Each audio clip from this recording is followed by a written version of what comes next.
আমাকে এখন প্রায় লোকেরা বলে, বিশেষ করে ওই পক্ষের লোকেরা, যে ভাই একটু সফটলি ডিল করা যায় না, সফটলি কথা বলা যায় না, আপনার আগে কিন্তু অনেক ভক্ত ছিল, এখন কমে আসতেছে। আমি বললাম এটা ঠিক আছে, তাহলে কাজ হইতেছে, কারণ প্রিয় নবী মুহাম্মদ রাসূলুল্লাহ সাল্লাল্লাহু আলাইহি সাল্লামকে তো যারা আমানতদার বলেছে, যারা আলামিন উপাধি দিয়েছে, সেই সমস্ত লোকেরাই তো পাথর মেরেছে। তো এর অর্থ কি এই যে রাসূল সাল্লাল্লাহু আলাইহি সাল্লামকে সফটলি ডিল করা উচিত ছিল, অথচ আল্লাহ তাআলাই বরং উল্টাটা বলেছে, ওয়াদ্দু লাউ তুদহিনু ফায়ুদহিনু, খবরদার এ সমস্ত লোকদের সাথে তুমি কোনো আপোষ করবে না। তুমি যদি দুর্বল হও তাহলে এরা তোমার উপর আরো চড়াও, এরা ঘাড়ে বসে যায়। ফায়ুদহিনু, বরং তুমি যে রাস্তায় আছো এই রাস্তায় তুমি মজবুত ভাবে সামনের দিকে আগাই যাও, এটা হচ্ছে তোমার কাজ। ফালা তুতিল মুকাজ্জিবিন ওয়াল কাফিরিন ওয়াল মুনাফিকিন জাহিলিন, এক কথা বলে আল্লাহ তাআলা রাসূল সাল্লাল্লাহু আলাইহি সাল্লামকে সমস্ত মানে নেগেটিভ দিকগুলোতে বলেন কোনো কিছুতে তুমি অনুসরণ করবে। এবং এর প্রেক্ষিতেই কিন্তু সূরা কাফিরুন নাজিল হয়েছে। আপনি কোনো কিছু, কেউ গালিগালাজ, এখন আমরা কেউ আছি, আমাদেরকে পাঠায় যে মাসুদ ভাই ওয়াজ মাহফিল আসলে করা ছাড়িয়ে দিতে হবে, যেই পরিমাণে গালিগালাজ নিচে কমেন্টে লেখে লোকেরা। তাই আমি বললাম এটা আপনি দেখতে যান কেন?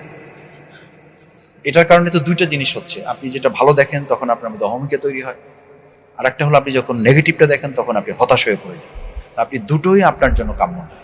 আল্লাহ তাআলা তো নিষেধ করেছেন, অর্থ তো বলা হয় এটা আসলে হালাল নয়, বৈধ নয় আপনার জন্য। তো বৈধ নয় কি? বৈধ নয় আপনি উৎফুল্লিত হবেন না। যেমন আমরা যেটা হয় যে হাত টাত মিলাই টেলে মোটামুটি দিলে মাসুদ আজকে কাজ একটা হয়েছে, আর মানে এদের তো মানে এখানে ইসলাম কায়েম হয়ে গেছে। অথচ সাইদি সাহেব বলতেন আমি 50,000 লোকে হাত জায়গায় আসছি, ওখানে জামাত ভোট পাইছে 3,500।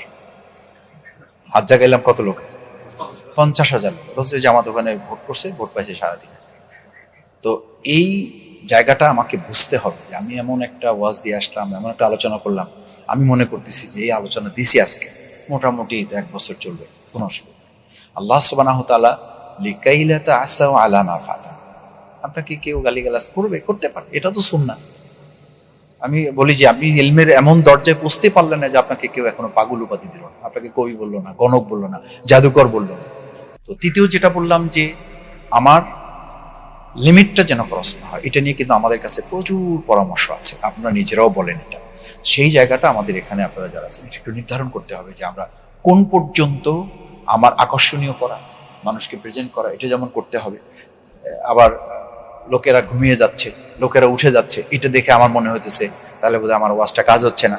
ওদিকে আবার পাশ থেকে স্লিপ দিচ্ছে, আমি দেখি এটা 2-4 জায়গায় যাই তো, স্লিপ দিচ্ছে, হুজুর ওয়াজটা কিন্তু ধরে রাখতে হবে।